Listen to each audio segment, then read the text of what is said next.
ఆయన ఎన్నికలప్పుడు చేసినటువంటి బిల్లులు చేసుకుంటే మాత్రం తోడొస్తానని చెప్పి తెలియజేస్తా ఉన్నాను.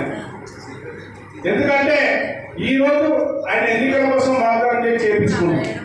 మా పంచాయతీ నిధులు పెట్టి, ప్రభుత్వ నిధులు పెట్టి ప్రజలకు ఉపయోగపడేటట్టు మా రాజేష్ పెత్తనంలో, అదే కడజంగ పెత్తనంలో, మరి మా ఉప సర్పంచ్ పెత్తనంలో పంచాయతీ ఆఫీస్ నడుస్తుంది. ఒకవేళ ఎన్నికలు అయితే వరకు ఈ వేదిక మీద వాళ్ళందరూ కూర్చొని ఏ తీర్మానం చేస్తే ఆ తీర్మానం ప్రకారం పనిచేయాలి, కానీ ఇష్టం వచ్చినట్టు పనిచేస్తే మాత్రం ఊరుకునే లేదని చెప్పి తెలియజేస్తా ఉన్నాం. 8 నెలలు అయింది. 8 నెలలు అయినా ఇంకా ₹1 కోటి బ్యాలెన్స్ ఉన్నామన్నమాట. ₹1 కోటి బాకీ ఉన్నామన్న కాంట్రాక్టర్. ఆ ₹1 కోటి మళ్ళీ సొంతంగా ఇచ్చిన ఓట్లు 5 రోడ్లు కనుక 3 లక్షలు అవన్నీ బిల్ చేసి ₹1 కోటి